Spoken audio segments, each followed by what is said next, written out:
Perang pemikiran yang dilakukan oleh dunia barat di tengah dunia Islam diantaranya adalah merancukan konsep syariat Islam, mencitraburukan tokoh-tokoh Islam, termasuk manipulasi sejarah yang berkaitan tentang peran umat Islam, atau yang lebih dikenal dengan istilah nativisasi. Di Nusantara, perang pemikiran sangat terasa dilakukan, khususnya dari segi manipulasi sejarah, di mana wilayah yang berpenduduk mayoritas Islam ini, justru malah tidak percaya diri dengan ajaran agamanya sendiri. Nah, edisi kali ini, kita akan sedikit membahas tentang Kerajaan Majapahit, yang digambarkan dalam sejarah Nusantara sebagai sebuah kerajaan besar dan superpower, yang menjadi kebanggaan masyarakat Nusantara, padahal kita tahu, bahwa Kerajaan Majapahit adalah kerajaan Buddha, sedangkan mayoritas penduduk Nusantara adalah beragama Islam.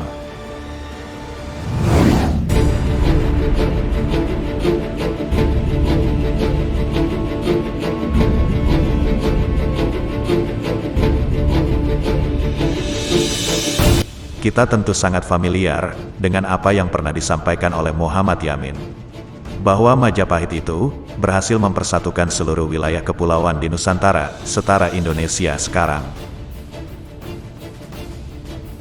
Hal ini kemudian diglorifikasi dengan kisah kepahlawanan Patih Gajah Mada yang mengumandangkan Sumpah Palapa.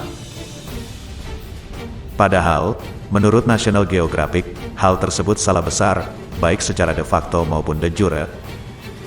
Menurut National Geographic, Majapahit tak pernah menguasai seluruh Nusantara, seperti yang disampaikan oleh Muhammad Yamin. Karena kenyataannya, Majapahit hanya menganut sistem Mandala, layaknya NATO masa kini. Artinya, kerajaan lainnya selain Majapahit, adalah kerajaan-kerajaan yang merdeka dan berdaulat sendiri. Adapun wilayah kekuasaan kerajaan Majapahit, intinya hanya berada di sekitar Jawa Timur dan Jawa Tengah untuk saat ini.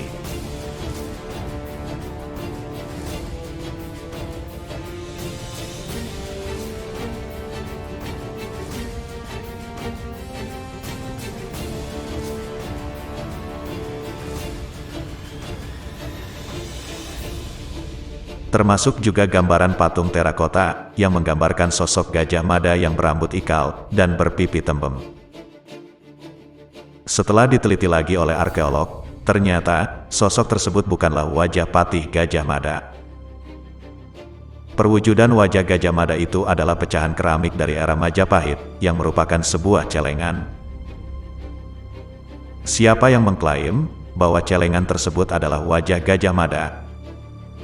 Lagi-lagi Muhammad Yamin yang menemukannya ketika mengunjungi Trowulan, Mojokerto, Jawa Timur. Saat itu, dia mengunjungi Trowulan untuk melihat lokasi bekas kerajaan Majapahit.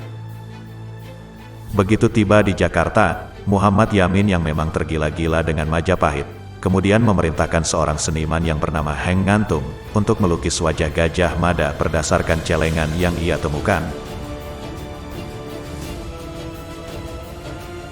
Celengan tersebut secara resmi ditetapkan sebagai wajah Gajah Mada ketika Muhammad Yamin menjabat sebagai Menteri Pengajaran, Pendidikan, dan Kebudayaan pada 1953. Sejak saat itulah, wajah Gajah Mada masuk kurikulum pendidikan, dan muncul dalam buku-buku wajib yang diajarkan di sekolah-sekolah. Bantahan atas wajah Gajah Mada dapat kita temukan dalam ulasan Agus Aris Munandar, arkeolog dari Universitas Indonesia yang juga peneliti Gajah Mada. Menurutnya, patung Bima dan Brajanata lebih mewakili sosok Gajah Mada. Bagi umat Islam di Indonesia, penggambaran kejayaan peradaban Hindu-Buddha memang lebih membekas. Walhasil, umat merasa kerdil, Islam yang muncul di negeri kita sejak abad ke-7 Masehi ini, dianggap tak memiliki kontribusi besar. Mengapa semua ini bisa terjadi di Nusantara yang notabene-nya mayoritas Muslim? Jawabannya adalah berhasilnya strategi nativisasi.